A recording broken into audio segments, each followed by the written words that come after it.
Ako i vi pripremate hranu kod kuće, onda znate koliko ima kuhinjskih otpadaka. Ne mora sve da se baca u smeće, jer neki kuhinjski ostaci mogu da se pametno iskoriste. Kora i ostaci od voća i povrća i ljuske jaja su idealni da se od njih dobije kvalitetno đubrivo za biljke.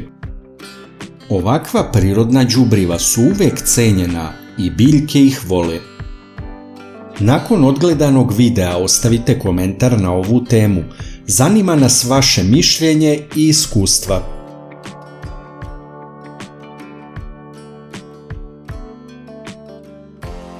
Potreban nam je prazan balon od vode.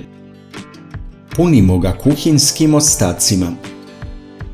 Stavljamo koru od krompira, koru od krastavca, ostatke od jagoda, ostatke od paprike, ljuske jaja, ljuske od luka i slično.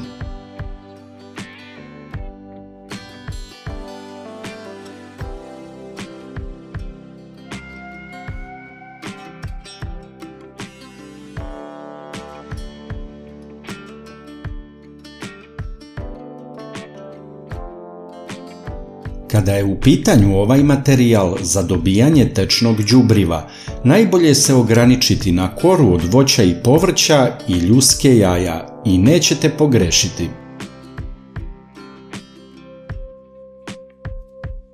Neka bude otprilike 1 kg otpadaka na 3 litra vode.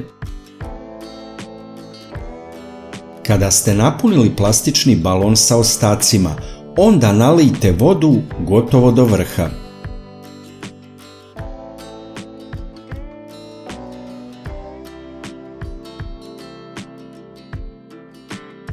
Ne zavrćite čep zbog gasova koji će se stvoriti u flaši. Povremeno promućkajte flašu. Ostavite da stoji 3 nedelje na otvorenom, može na terasi. Sigurno će da promeni boju, ali i miris. Biće tamnija tečnost i ne baš prijatan miris, ali to je normalno. Nakon tog vremena procedite i dobili ste tečno đubrivo za biljke. Ono je koncentrovano, tako da treba da mu dodate vodu u odnosu 1:10. Znači na 1 litar đubriva dodajete 10 litara vode. Periodično možete praviti ovo đubrivo po potrebi.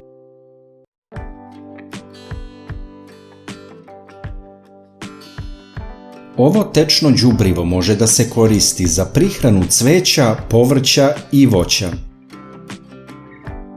Podjednako je dobro i za baštanske, balkonske i sobne biljke. Daje se biljkama jednom nedeljno. Sipajte u kantu tečno đubrivo i dodajte preko toga 10 puta više vode. Ovo je dragoceno tečno đubrivo, zato zalivajte biljke, a one će vam biti zahvalne.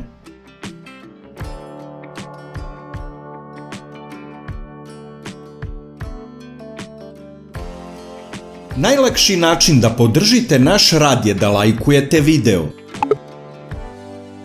Kliknete na dugme prati, zatim na zvonce i na kraju potvrdite zvonce. Ovo za nas znači mnogo. Hvala vam na podršci.